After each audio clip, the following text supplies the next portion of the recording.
إن الحمد لله نحمده ونستعينه ونستغفره ونعوذ بالله من شرور أنفسنا ومن سيئات أعمالنا من يهده الله فلا مضل له ومن يضلل فلا هادي له وأشهد أن لا إله إلا الله وحده لا شريك له وأشهد أن محمدا عبده ورسوله صلى الله عليه وسلم. يا أيها الذين آمنوا اتقوا الله حق تقاته ولا تموتن إلا وأنتم مسلمون. يا أيها الناس اتقوا ربكم الذي خلقكم من نفس واحدة وخلق منها زوجها وبث منهما رجالا كثيرا ونساء واتقوا الله الذي تساءلون به والأرحام إن الله كان عليكم رقيبا.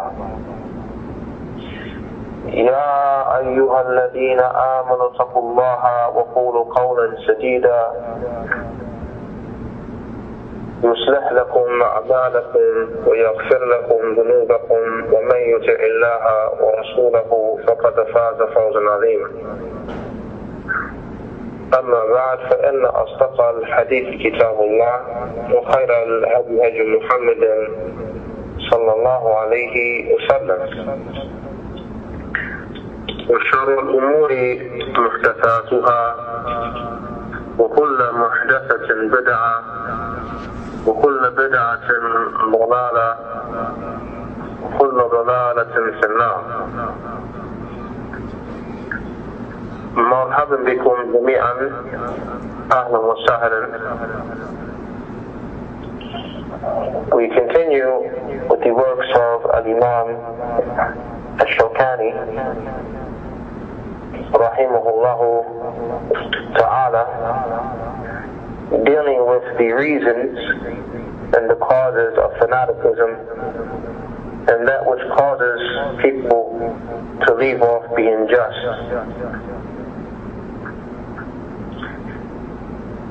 In the last class,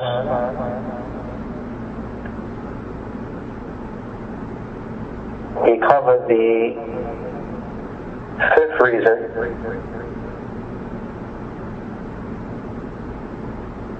and it is the difficulty of returning back to the truth after believing the opposite of it or speaking with the opposite of it.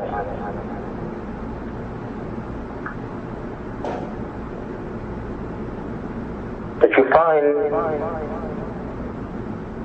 that a student of knowledge or a person who gives fatwa or offers books or who debates with other than himself or debate with others, the person may make a statement regarding a matter and that statement becomes well known upon him.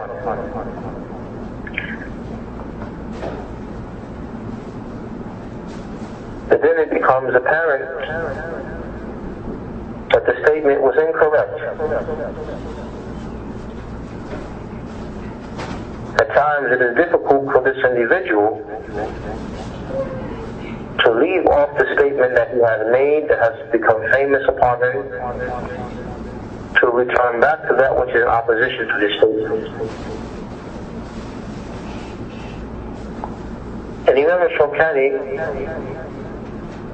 rahimahullah ta'ala, he mentioned that there is no reason for this, meaning this difficulty in returning back to the truth, except that the individual prefers the dunya over the deen. This is the main cause. The person prefers the dunya over the deen, and the shaitan beautifies him and entices him. And if he was to leave off his statement, his original statement, and then return back to the truth, at that point to diminish from his status and take away from his level, and is going to scar his image. and remove him from his position of leadership.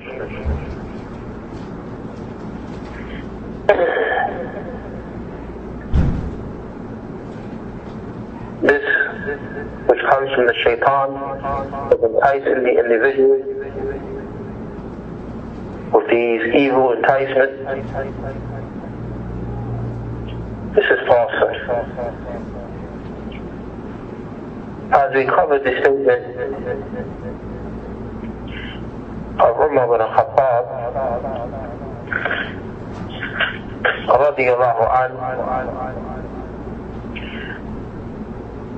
where he stated, وَمُرَاجَعَةُ الْحَقِّ خَيْرٌ مِنَ التَّمَادِي فِي الْبَاطِلِ. And the returning back to the truth is better than procrastination upon falsehood. Know, my brothers and sisters in Islam, that returning back to the truth is a virtue. Is a virtue for the people when they leave off their desires or their personal views to that which is in accordance to Qala Allah, Qala Rasul, or Qala Sahaba. There is no belittlement in that. Barakallah. Rather, this is what raises a person with Allah subhanahu wa ta'ala. That a person humbles himself for the sake of Allah and acknowledges his wrong. And he leaves it off, complying with that which Allah subhanahu wa ta'ala has said. This is the virtue. This is not belittlement. And those who think that this is belittlement, then without a doubt, these individuals have been affected with the whispers of the shaitan and the enticement of the shaitan, beautifying for him his wrong, beautifying for him the status that he thinks he has by remaining upon the falsehood, or that he's going to keep. If he remains upon falsehood and doesn't expose to the people that he made an error.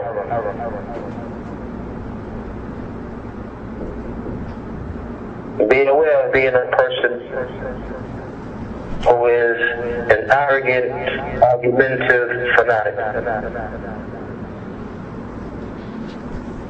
And be aware of being a person who is ignorant with corrupt understanding and corrupt false comprehension of the affairs. Rather be a person who returns back to the truth, and he is with the truth, whatever it may be. For this is the methodology of the Salaf, holding to the truth, clinging to the truth, and not leaving the truth for anything or anyone.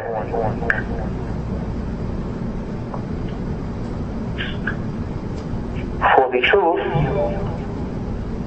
is the lost property of the believer.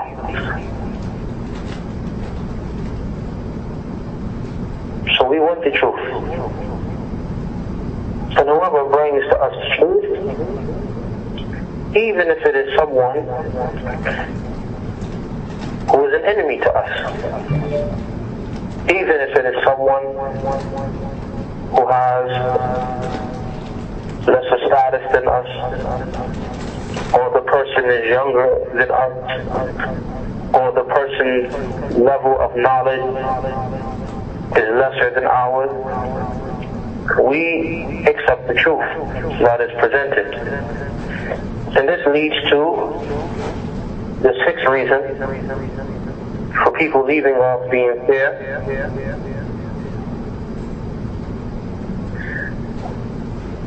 And that is أن يكون الذي معه الحق صغير السن أو قليل العلم والشهرة. that the one who has within the truth, he is young in age, or he is lesser in knowledge or in fame. Imam al-Shawkani rahimahullah ta'ala states, ومن الآفات المانعة عن الرجوع إلى الحق أن يكون المتكلم بالحق حدث السر بالنسبة إلى من يناظره أو قليل العلم أو الشهرة في الناس، والآخر بعكس ذلك، فإنه قد تحمله حمية الجاهلية والعصبية الشيطانية على التمسك بالباطل ألفة منه عن الرجوع إلى قول من هو أصغر منه سنا أو أقل منه علما أو أقصى شهرة، ظنا منه أن في ذلك عليه ما يحط منه وينقص ما هو فيه. وهذا الظن فاسد، وإن الحط والنقص إنما هو في التصميم على الباطل، والعلو والشرف والرجوع إلى الحق بيد من كان وعلى أي وجه حصل.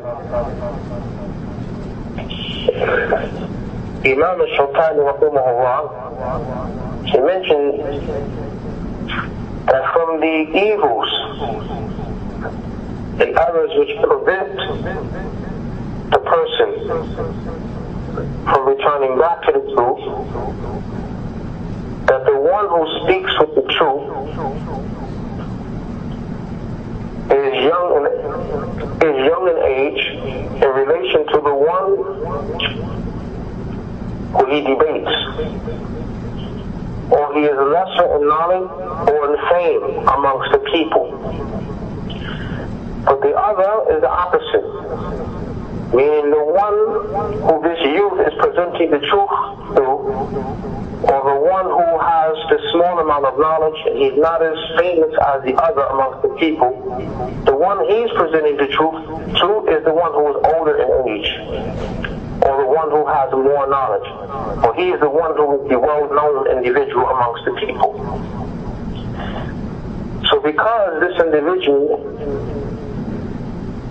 he's older in age, he has more knowledge, he's the one who is famous amongst the people, he doesn't accept the truth from that youth, or the one who is lesser in knowledge than him, or the one who does not have fame on the level that he has fame. فإنه قد تحمله حمية الجاهلية. That which may cause him to do this is the fanaticism of Jahiliyyah, meaning that which may cause him to reject the truth that the youth has presented, or that the one who has lesser knowledge has presented, or the one who's not as famous, the unknown, that which he has presented. His fanaticism, the fanaticism of Jahiliyyah, is what prevents him from accepting the truth, or the devilish partisanship is what prevents him from accepting the truth, and is a cause for him to hold on to that which is falsehood. And this is arrogant from him and obstinate, which prevents him from returning back to the statement of the one who was younger than him in age, or lesser than him in knowledge, or who's not as known as he is. And he thinks that if he was to accept from this individual who is younger than him in age, lesser than him in knowledge, or unknown, that this will diminish from his status, or take from that which he is in of status and virtue in the eyes of the people. Imam Shawkani, he mentioned that this thought of his is corrupt, for the belittlement and the taking away of one's status It is only by way of a person being obstinate upon falsehoods. This is what takes away from a person's status. And having nobility and honor and being raised up, that's found in returning back to the truth by the hand of whoever has the truth, and in any manner that the truth has been attained. We see here from the statement of Imam al-Shawkani, rahimahullah ta'ala, that it is obligatory upon the people to follow that which Allah Azza wa Jal has revealed. So whenever the truth is presented to us, we accept the truth. This is the methodology of Ahlul Sunnah wal Jama'ah. This is the way of the Prophet, messengers,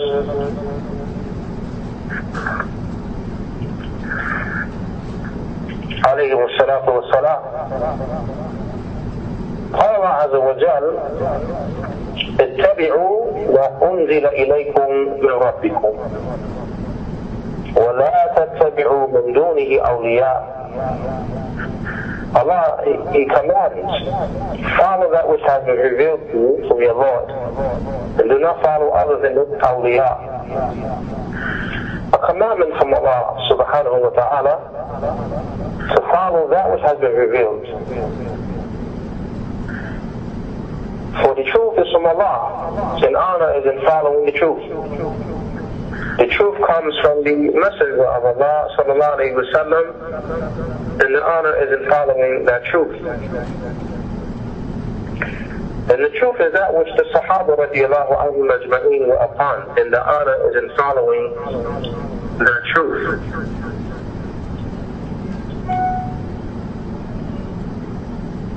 One must be aware, barakallahu feekum, of allowing these affairs to be obstacles in the way of accepting the truth.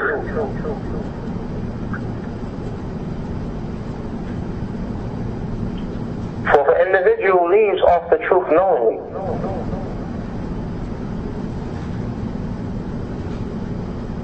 to follow that which is other than what is in agreement with the Quran and the Sunnah in the way of the Sahaba,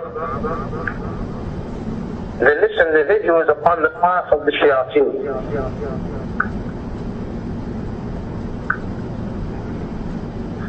And the path of the shayateen, barakallahu fikum, leads to hell.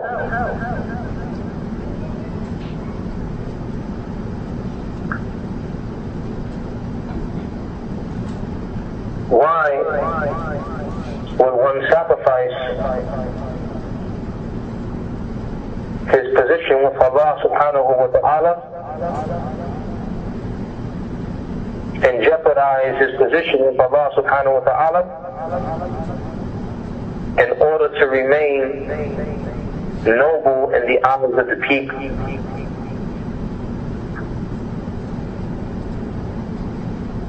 What is going to happen when the people find out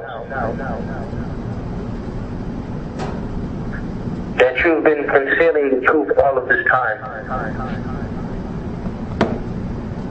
After knowing it, you concealed the truth from the people. What is going to happen then if Allah decrees to expose an individual who is worried about his status and his position? So he denies and rejects that which comes from a person who is lesser than him in knowledge according to his view, or he's not as known as him, or he's younger than him in age. Okay? This is a test for the individual to see if the person is going to submit to the truth, or he's going to prefer that which is dunyawi over that which is dini.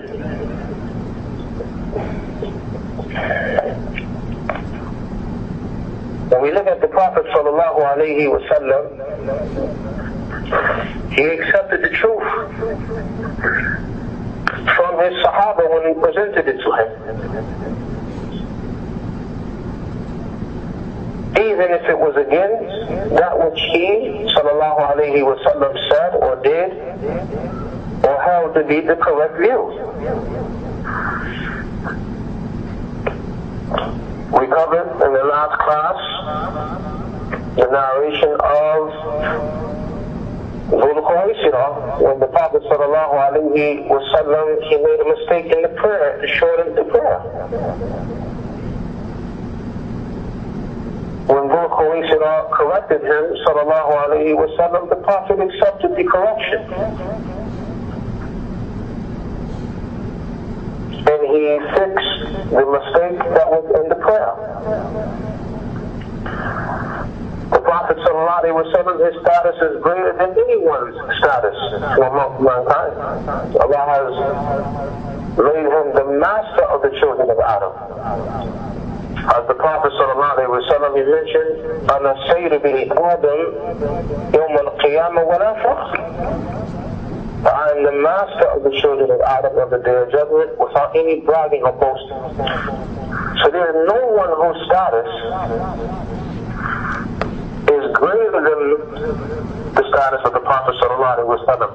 However, the Prophet did not make that a reason for him not to accept the correct or accept advice. The Prophet Musa alayhi salam advised the Prophet sallallahu alaihi wasallam during the ascension to go back to Allah and ask for a decrease in the prayers. And the Prophet sallallahu alaihi wasallam took the advice of Musa, although he sallallahu alaihi wasallam is greater than Musa alayhi salam. Although if Musa was alive during this time, Musa alayhi salam would have to follow the Prophet Muhammad sallallahu alaihi wasallam.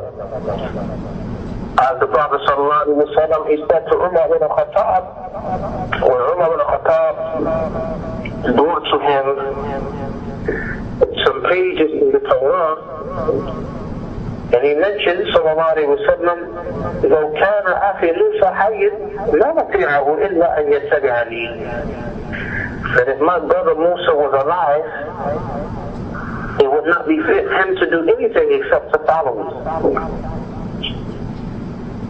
So on the night journey, Musa alayhi salam advised the Prophet sallallahu alaihi wasallam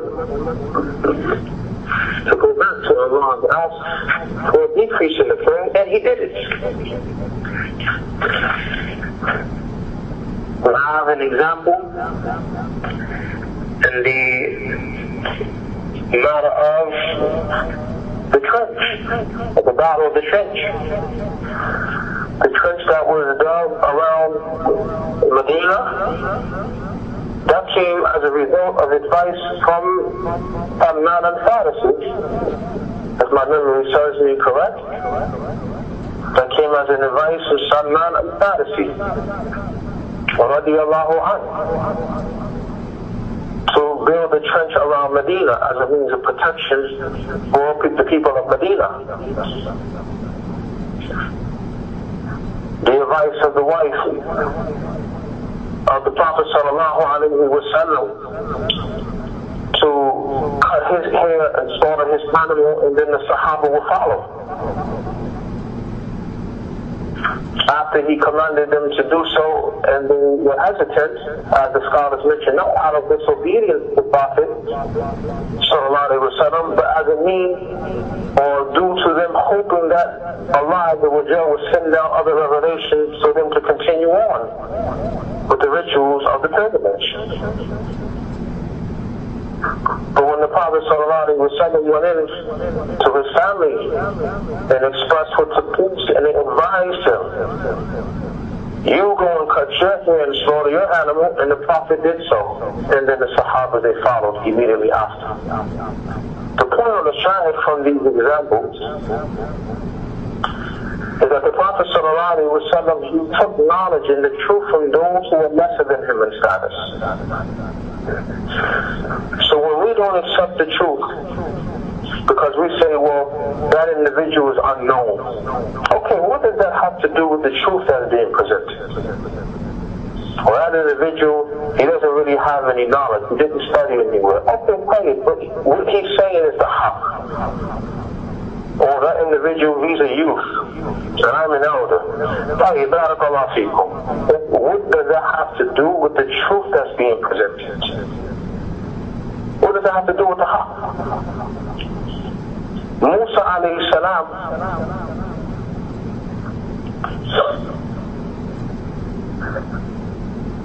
when he was leaving with Bani Israel, there is a narration that the pathway became darkened for them.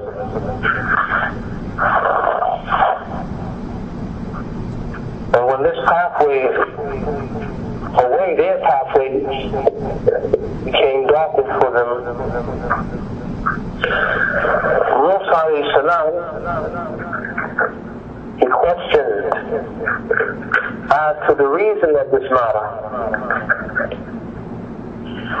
And it was mentioned to Musa alayhi salam that the Prophet Yusuf had took a covenant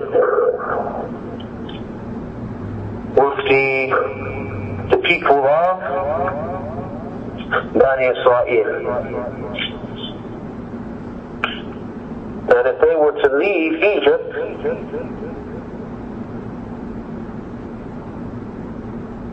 that they would take his body with them, and they would not leave him behind. And there was an older woman, a woman who, she was a Jews.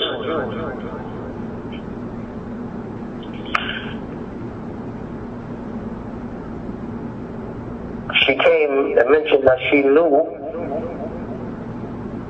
the grave site of Yusuf alayhi salam. And those other individuals, they didn't know. So she came and said, I will direct you to his grave. However, you have to give me something in compensation for it.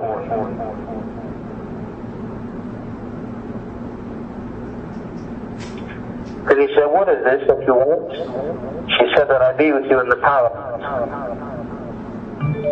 Well, Musa, he hated to give that to her. But then Allah revealed to him to give her that which she wanted. So then she took them to a place where the water was not that high in level. And she mentioned, here is the grave of Yusuf, and then they took out his body. And when they took his body out of the grave, then the pathway became illuminated for them. This narration is authentic. It is narrated by Abu Ya'la and Al-Hakim. And it is mentioned in Al-Silsila Al-Sahiha of Al-Imam Al-Albani rahimahullah ta'ala. The point of the shahid from this affair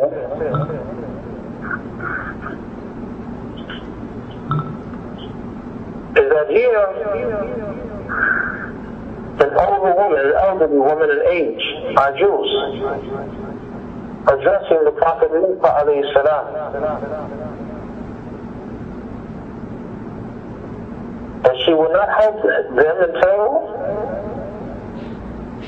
he gives her a promise that he will, or that she will be with him in the paradise. And Musa, he didn't like it. As is mentioned in the narration, فَكَرِهَ أَنْ يُعْتِيَهَا ذَلِكَ. He disliked to give that to her.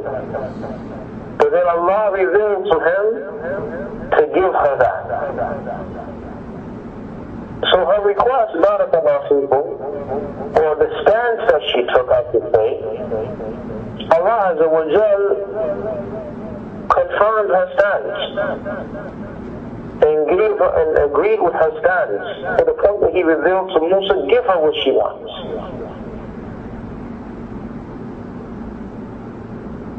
shows, barakallah people, that a person of lesser status can be upon that which is correct, and the one who has a higher status, that their position may be the lesser of the two positions in relation to that which Allah has revealed.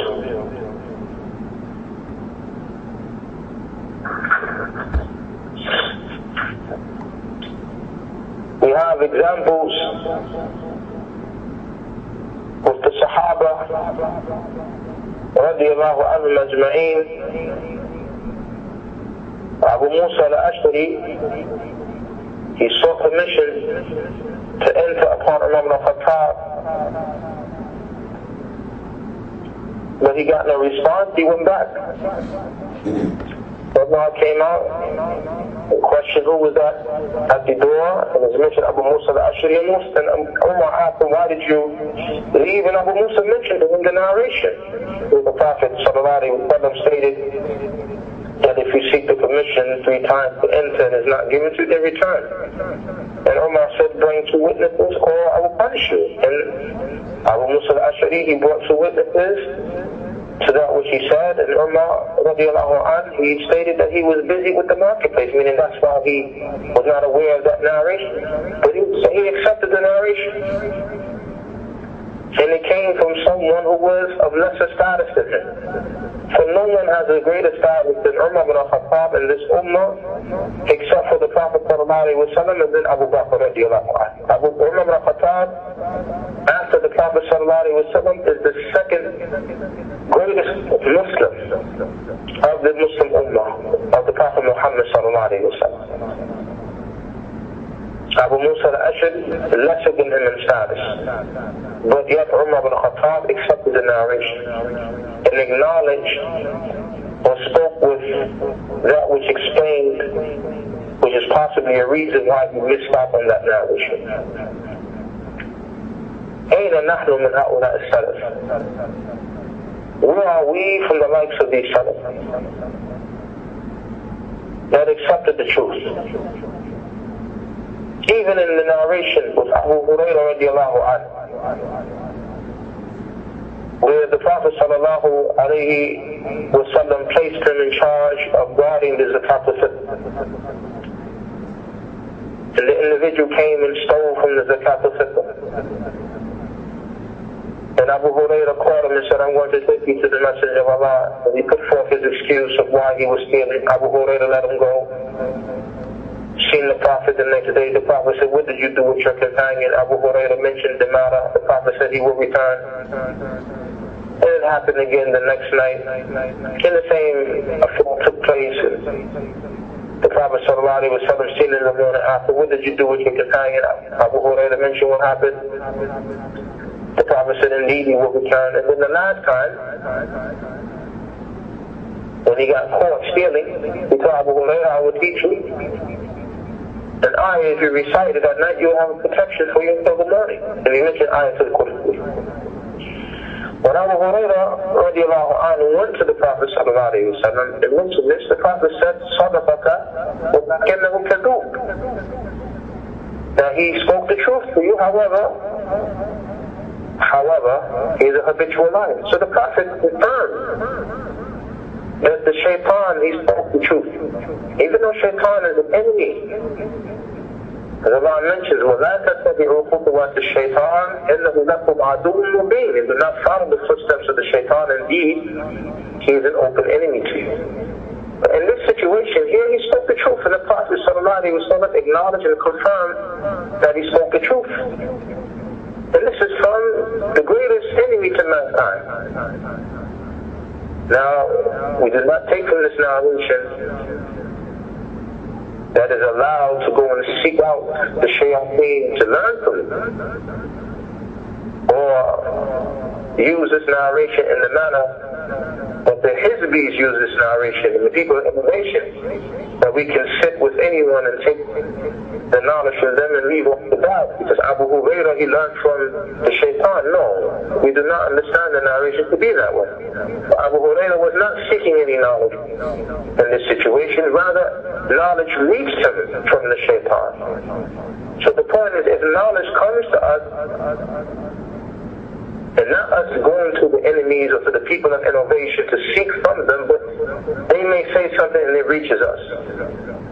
We don't reject the truth that comes from them because they are the people of innovation or because the person is a disbeliever.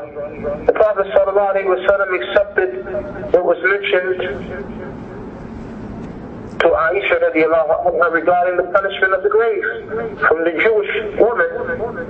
The Prophet ﷺ accepted the criticism that came from the Jews regarding some of the Muslims still swearing by other than Allah. The Prophet didn't go to them seeking out knowledge from them, but reached them. It reached him from them a matter of truth. The Prophet accepted it.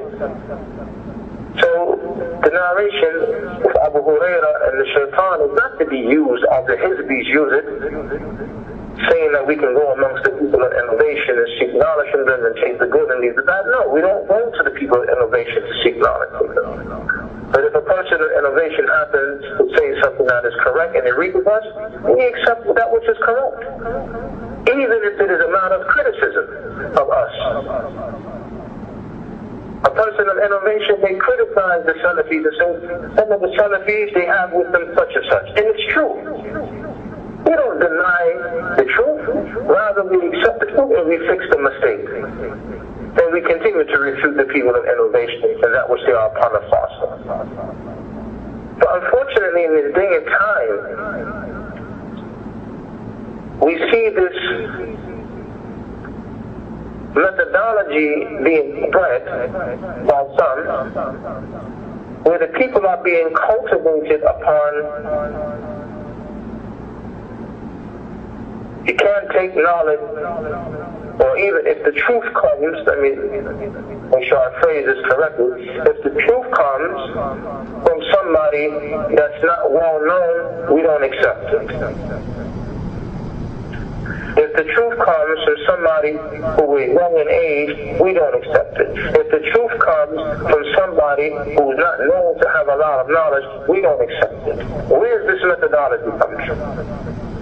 This is an obstacle preventing the people from the haqq, especially when the truth is coming from your brothers from Ahl Sunnah. Okay, your brother may not be as famous as you are. Your brother may not be as knowledgeable as you are. Your brother may not be an individual who is older than you in age. But he's still your brother in Islam and your brother upon the Sunnah. Why prevent the people from accepting the truth that he is presenting? Is it because it goes against what you are upon? That you don't want it to be seen in the eyes of the people that you have made a mistake? Or that you have erred in a matter, and the haqq is with someone who is not well known, or the haqq is with someone who is not as knowledgeable as you or older than you in age? This is an obstacle. And it's a shame that we find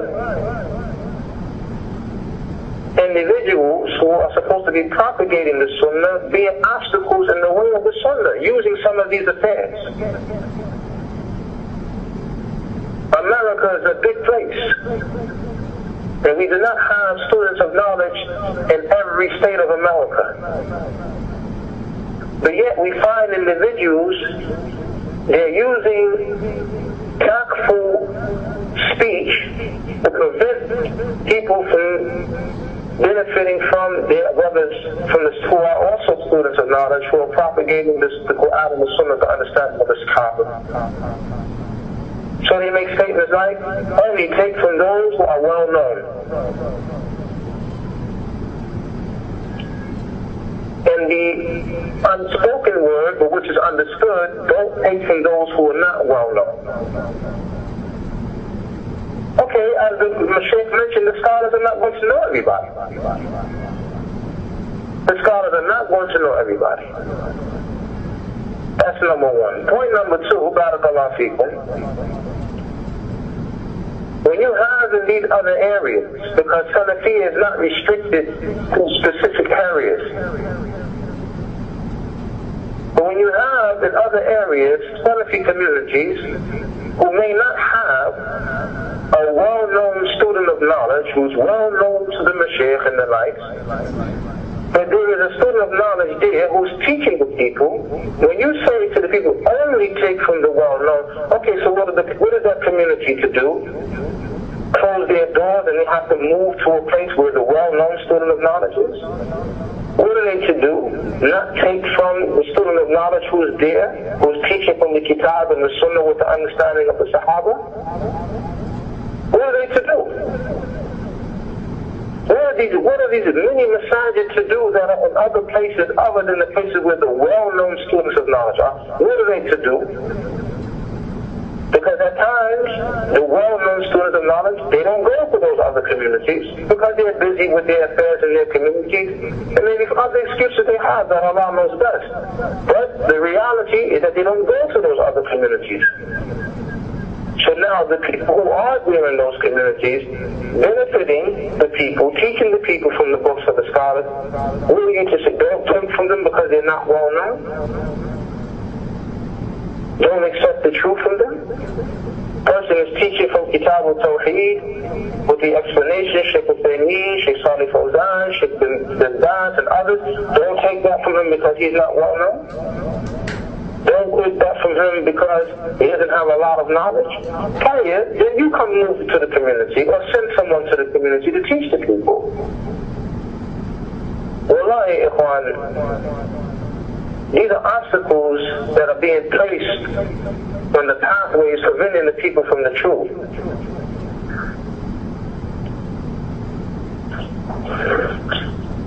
And also these are matters from the affairs of Jahiliyyah.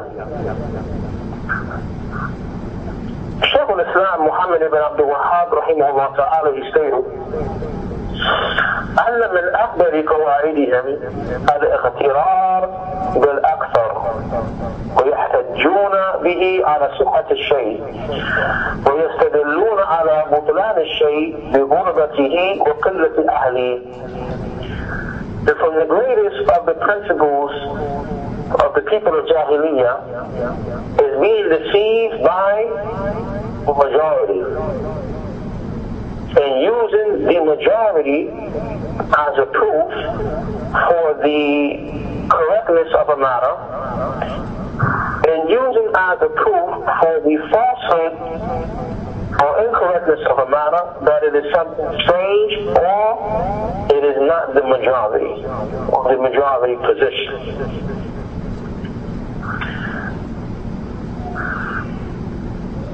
Barakallahu feekum.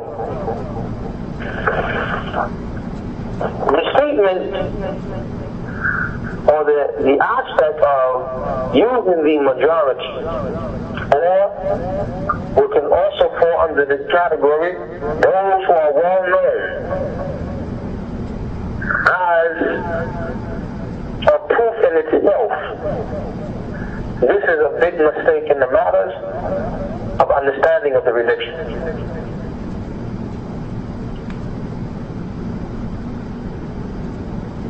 Because the truth is not known by numbers. The truth is not known by who's the most famous. The truth is not known by that. Rather, the truth is that which is in accordance to the Kitab and the Sunnah with the understanding of the Sahaba.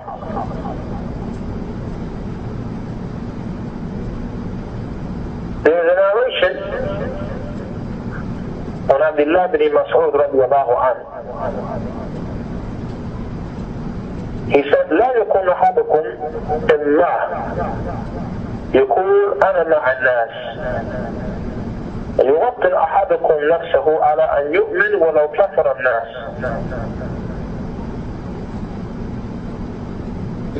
Abdullah bin Mas'ud, he said, let not one of you be a yes man. And he says, I'm with the people. rather let him condition, or let one of you condition himself upon believing, even if all of the people disbelieved. وقد ذم سبحانه الأكثرين في غير موضوعه. And Allah has blamed the majority in more than one place.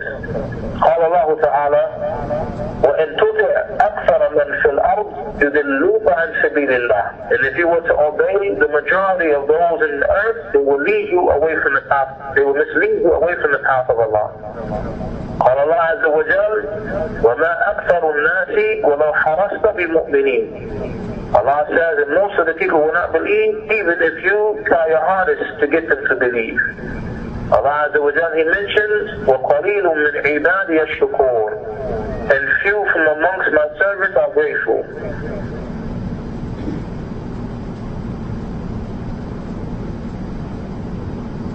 We understand from this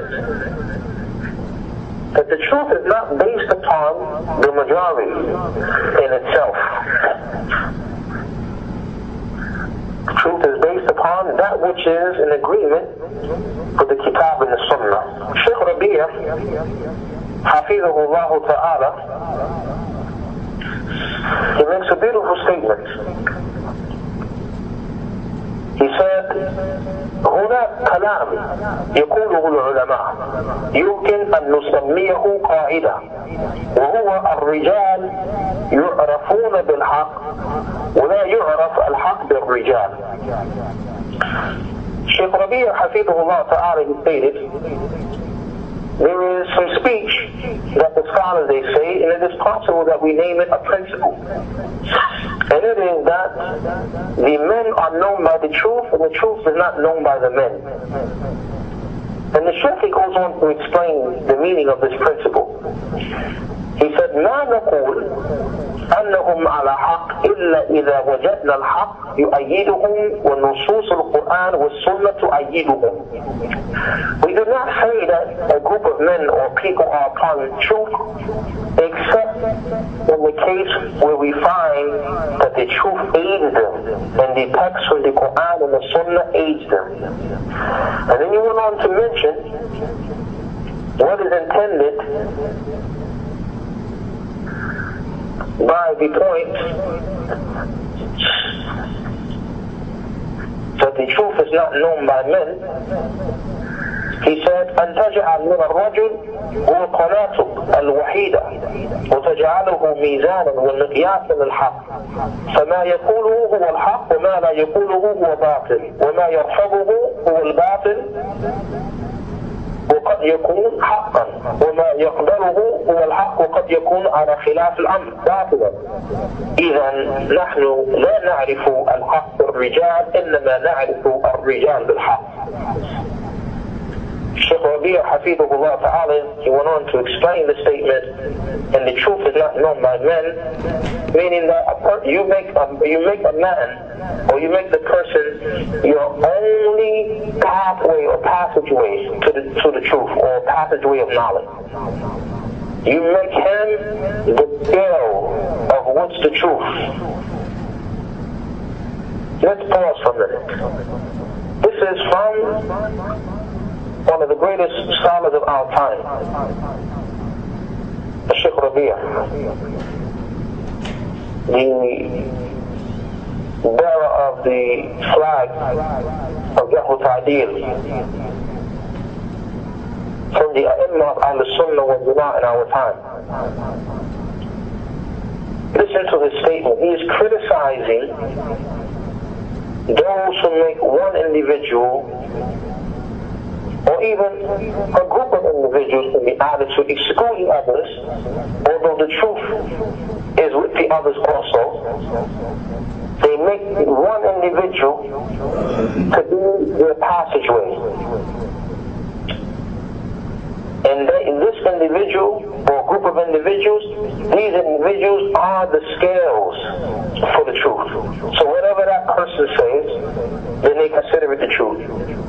And whatever the person don't say, they consider it falsehood.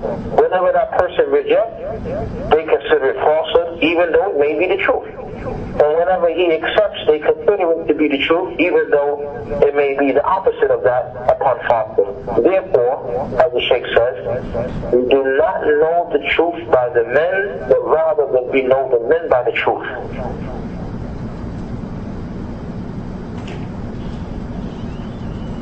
This is from one of the Imams of Ahl Sunnah wal Jama'ah in our time, establishing, barakallah fikum, that the truth is not based upon names and personalities. As the Shaykh mentioned, where we find the truth aiding them, and the text of the Quran and the Sunnah aiding them. This is when we say that a person is a prophet. Not just because of the person's fame, or just because of the person's age, or just because of the person's level of knowledge, that automatically that person, the truth is with him.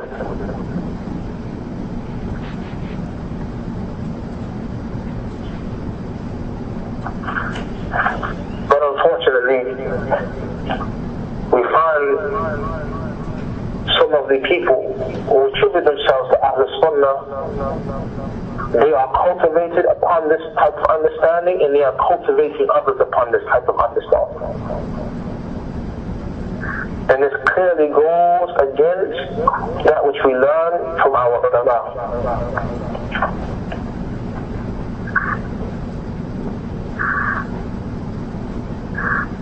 It is mentioned, ومن العجب أن أهل البدع يستدلون على كونهم أهل الحق بكثرتهم وكثرة أموالهم وجاههم وظهورهم، ويستدلون على بطلان السنة بقلة أهلها وغربتهم وضعفهم، فيجعلون ما جعله النبي صلى الله عليه وسلم دليل الحق وعلامة السنة دليلا على الباطل.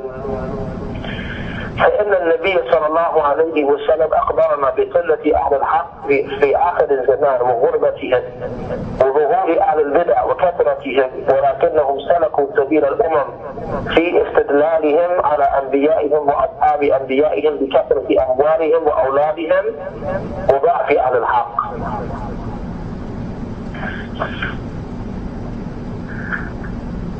This statement is the statement of Al-Muwaffaq Abu Muhammad Al-Maqdisi, rahimahullah ta'ala.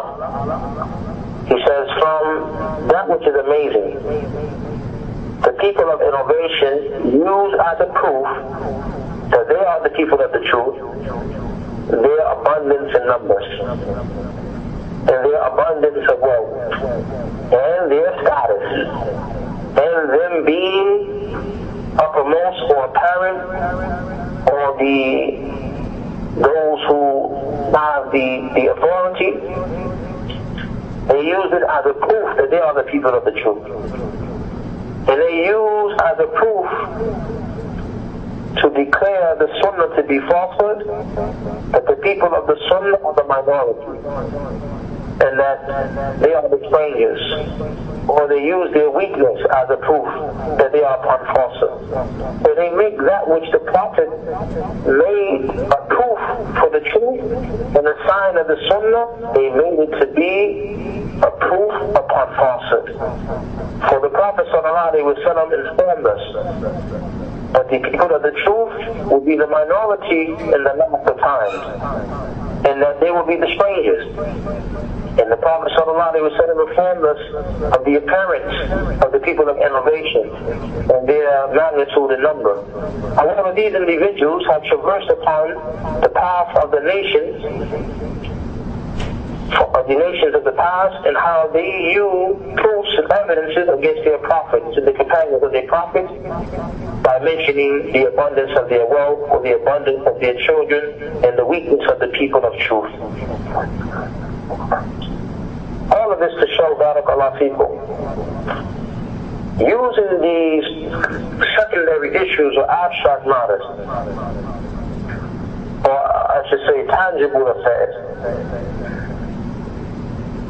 instead of using the Quran and the Sunnah as the guidelines to what is truth and what is falsehood, using these other affairs to determine who's upon the truth and who's upon falsehood. This is from the ways of Jahiliyyah. This is from the ways of the people of the past and how they refuted their prophets and messengers and refuted their companions. This is from the ways of the people of innovation. How they refute the people of the Sunnah and go against the people of the Sunnah and try to prove that the people of the Sunnah are upon falsehood and they are upon the truth. We have more numbers than you.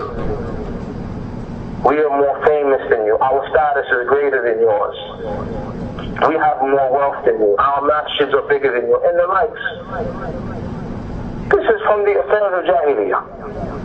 This is from the ways of the kuffar, the ways of the people of innovation. It is not befitting for the people of the Sunnah, Ahl Sunnah wal Jama'ah, Salafiyun, Khaleefah Mansura, it is not befitting that we fall into this despicable methodology of using the likes of these things to prove that the truth is with us and not with other than us.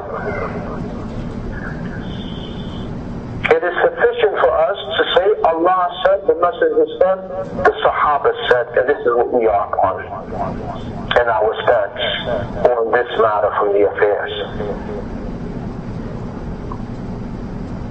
So if Ahl Sunnah wal Jama'ah fall into a dispute, how is the dispute to be handled? How do we know the truth is falsehood? Are we going to say, well, those brothers are more famous, so the truth has to be with them? Or those brothers, the majority are with them, so the truth has to be, or those brothers, they have the biggest masjid, so the truth has to be with them?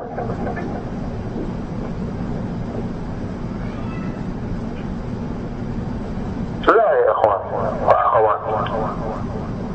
قل الله عز وجل says, فإن تنازعتم في شيء فردوه إلى الله والرسول. If you differ in iman, refer it back to Allah and the Messenger. Why refer it back to Allah and the Messenger? Because the truth is there. And Allah mentions this statement after saying what? يا أيها الذين آمنوا أطيعوا الله وأطيعوا الرسول أولي الأمر منكم. O you who believe, obey Allah and obey the Messenger and those in authority from amongst you. فإن تنازعتم في شيء, if you differ in anything, meaning you and those in authority, it's possible that you can differ with those in authority. What are you supposed to do? فردوه إلى الله والرسول. It's possible that the people of the Sunnah may differ in the matter. What are we supposed to do? فَرُدُّوهُ إِلَى اللَّهِ وَالرَّسُولِ. Return it back to Allah and the Messenger, because here's the truth. Returning the matter back to Allah and His Messenger, that's where the isma is, the protection from falling into error. Allah didn't say, return it back to those who are the most famous amongst you. Return it back to those who have the most wealth from amongst you. Return it back to the ones who have the biggest community who know.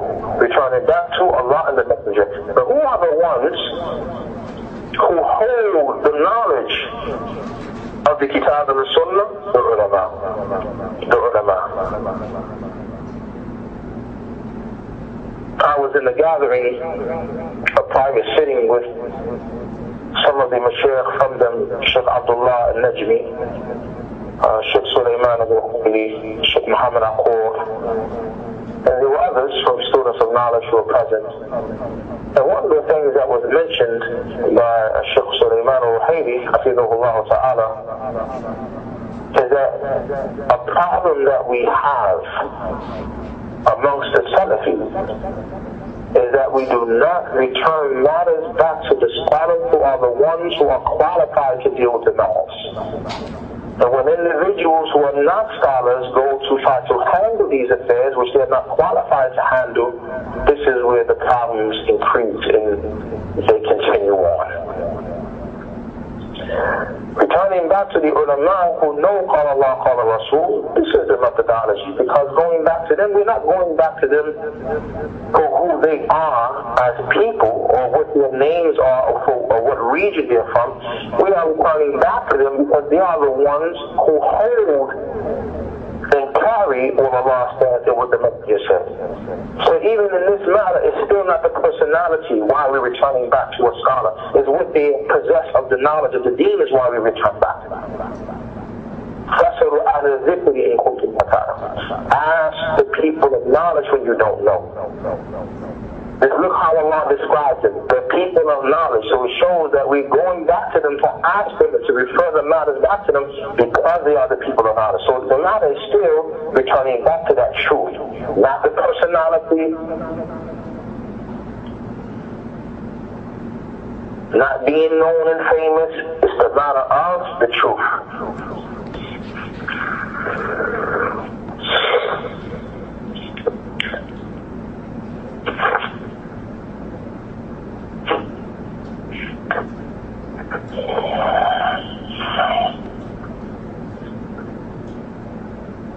We have, barakallahu fikum,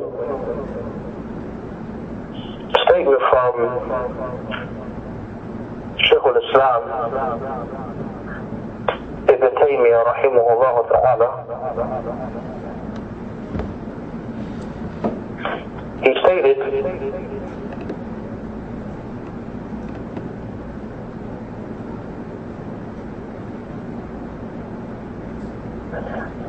لو فرض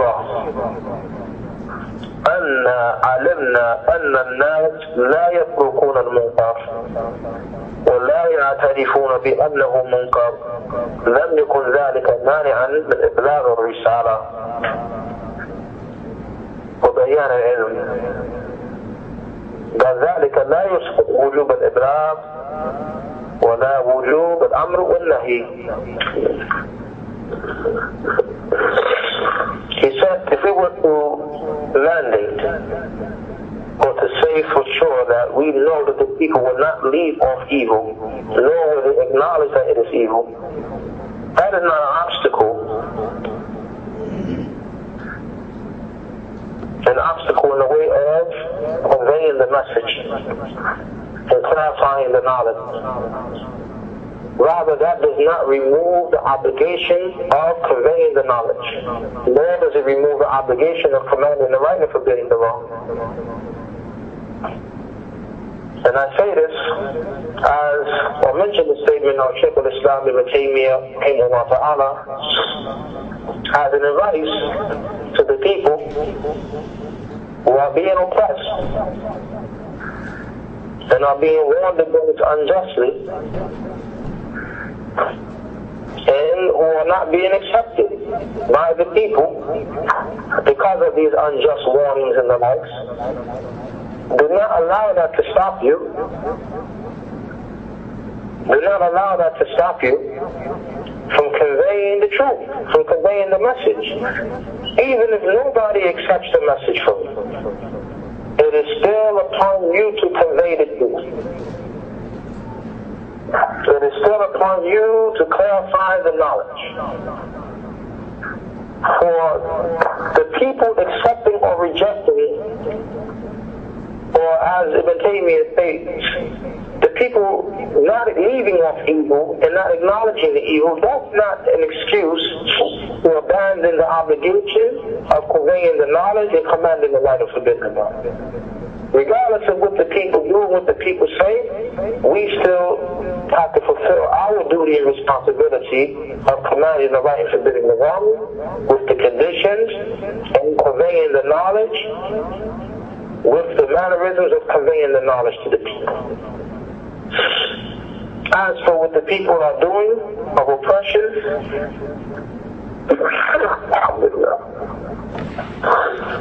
what the people are doing of oppression and being obstacles in the way of some of their brothers conveying the knowledge and teaching the people their deed, well, right, that's on them.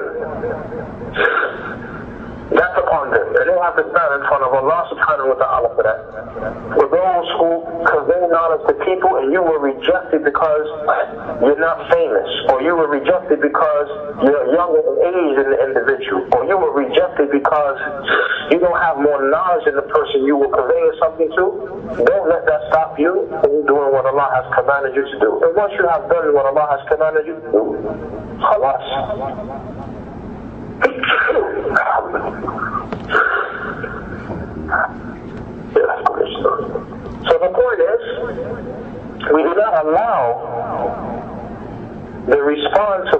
people,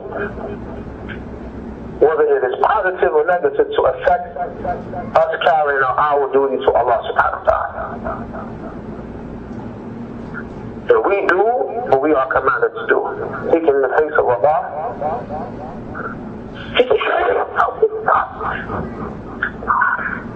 We do what we are commanded to do, seeking the face of Allah subhanahu wa ta'ala, following the way of the Messenger Muhammad sallallahu alayhi wa sallam.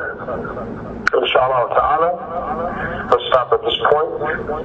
Whatever is correct, the praise is for Allah Azza wa Jalla alone, and whatever is incorrect, it is for myself. وسبحانك اللهم وبحمدك أشهد أن لا إله إلا أنت أستغفرك وأتوب إليك. جزاكم الله خيرا.